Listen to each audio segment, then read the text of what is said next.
Welcome back to The Explainer. Now, if you've ever read the first chapter of the Bible, you probably think you know exactly what it's all about, right? I mean, it's the classic creation story. But what if I told you that our modern 21st century reading of it is actually radically incomplete? Today, we're going to dive light into Genesis 1 and explore a fascinating perspective that opens up an entirely new, deeply ancient worldview. Because when we step back and look at this text through the eyes of its original audience, literally everything we thought we knew starts to shift in some pretty incredible ways. You see, usually we read Genesis 1 strictly as a cosmogony. We treat it like an account of material origins, constantly asking questions about how the physical stuff of the universe got here. But is that really what the original author was trying to communicate to us? While that material reading isn't necessarily wrong, to truly grasp this text the way an ancient Israelite would have, we have to look way past the idea of just physical construction. We need to see it as both an architectural blueprint and a massive, sweeping royal decree.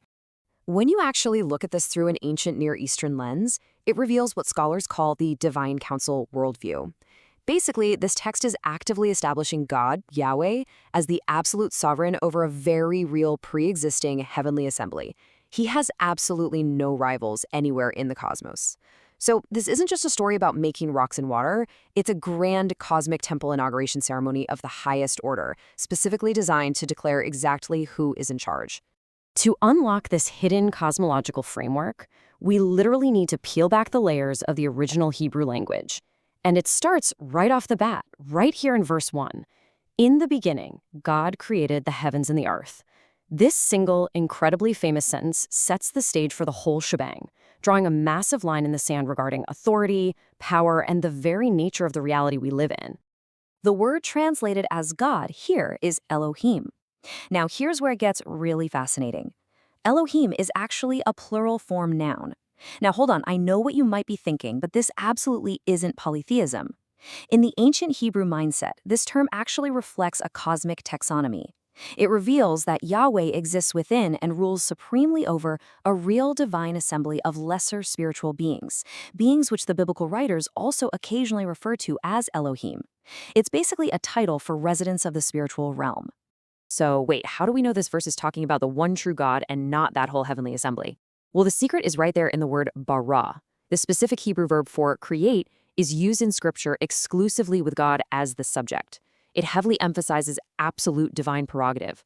So while that heavenly council definitely exists, Yahweh alone has the inherent unmatched power to bara, to create out of nothing. He's utterly unique, and this one single verb proves his supreme authority over all those other spiritual beings. And the way this is written brilliantly illustrates the strict creator-creature distinction.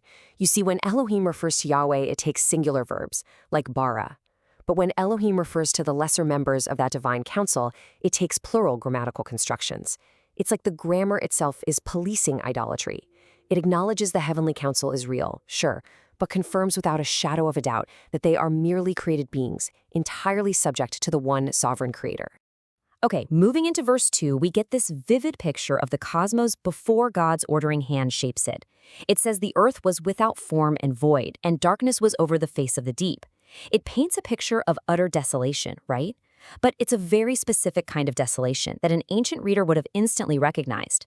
Those words without form and void translate the Hebrew phrase tohu wabohu.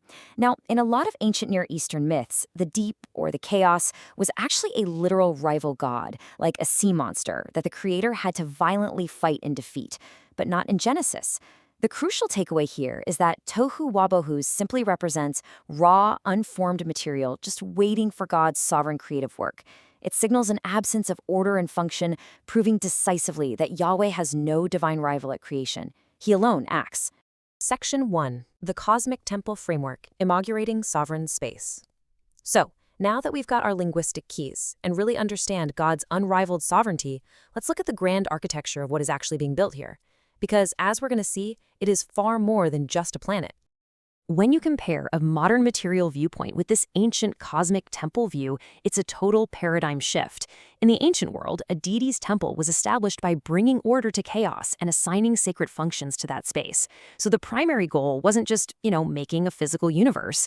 It was establishing a sacred space for divine enthronement. This completely changes how we understand the 7 days of creation. God isn't just building a house. He is consecrating a massive cosmic sanctuary. Section 2. Days 1 through 3, creating order and sacred function. Let's look at how this temple inauguration actually plays out as God systematically defeats that formlessness we talked about. Think about the brilliant functional sequence happening here. Day 1 establishes time. Day 2 establishes weather and space. Day 3 establishes food and agriculture. This is a highly deliberate temple building sequence. God is first establishing the architecture and the purpose of each room, the fundamental cosmic order, before he moves the actual residence in leader during days 4 through 6. Every single thing is being given a specific sacred role. Take day 1, for example. We always scratch our heads and wonder, how is there light before the sun or stars are even made on day 4? Well, through this cosmic temple lens, it makes perfect sense. That first light beautifully represents the divine radiance, the absolute glory of Yahweh himself filling the sacred space before any physical luminaries are even assigned their roles. The temple is being illuminated by the presence of the king. Then, on day 2, God creates the expanse, the firmament, right in the midst of the waters. This establishes a vertical cosmic geography that is absolutely fundamental to the ancient worldview. It sets up this 3-tiered cosmos. You've got the heavens above for the divine realm, the earth in the middle for humanity, and the sea below. It's the grand, sweeping, physical structure of the temple taking its shape. And by day 3, God is actively naming the dry land earth and the gathered waters seas. Now, in the ancient world, naming wasn't just about putting a convenient label on something. It was the ultimate exercise of absolute sovereign dominion. God is naming the fundamental structures of reality, actively asserting his lordship over every single inch of this new cosmic temple. Section 3. The heavenly host, stage set for rebellion. So what's really interesting about this cosmic inauguration is who was actually watching the whole thing unfold. Remember that divine assembly, the other Elohim we talked about earlier? They weren't just abstract concepts. The book of Job actually gives us a breathtaking backstage pass to Genesis 1. As God is speaking to Job, he reveals that the divine council, referred to here as the sons of God or morning stars, already existed when he laid the foundations of the earth. They were the audience. They were enraptured witnesses, literally shouting for joy. They were absolutely not co-creators, they were just watching the master builder at work.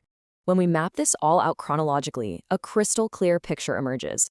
Step 1, the divine council exists. Step 2, Yahweh sovereignly orders the material cosmos as a functional temple over 6 days. And step 3, Yahweh rests, which, in ancient terms, means he is officially taking his throne in his completed temple on the 7th day. This establishes a strict, undeniable hierarchy. Yahweh rules over the council is entirely separate from humanity, and everything is perfectly ordered under God's supreme authority. So what's the big takeaway here? Why does this all matter? Because by completing this cosmic temple and populating it with moral agents who possess free will, both human image bearers down on earth and the heavenly host up in the spiritual realm, the conditions for a massive, universe-spanning conflict are now locked in place. The actors are on the stage, the hierarchy is meticulously set, and the starting gun for the rest of the Bible's epic narrative has officially been fired. Which leaves us with a massive, looming question to ponder. What happens when the newly established boundaries of this beautifully ordered cosmic hierarchy are inevitably crossed? As we'll see in the coming narratives, particularly that incredibly dark and strange rebellion in Genesis 6, this perfect order is about to be fiercely challenged by the very beings who watched it being built. But that is a story for our next explainer.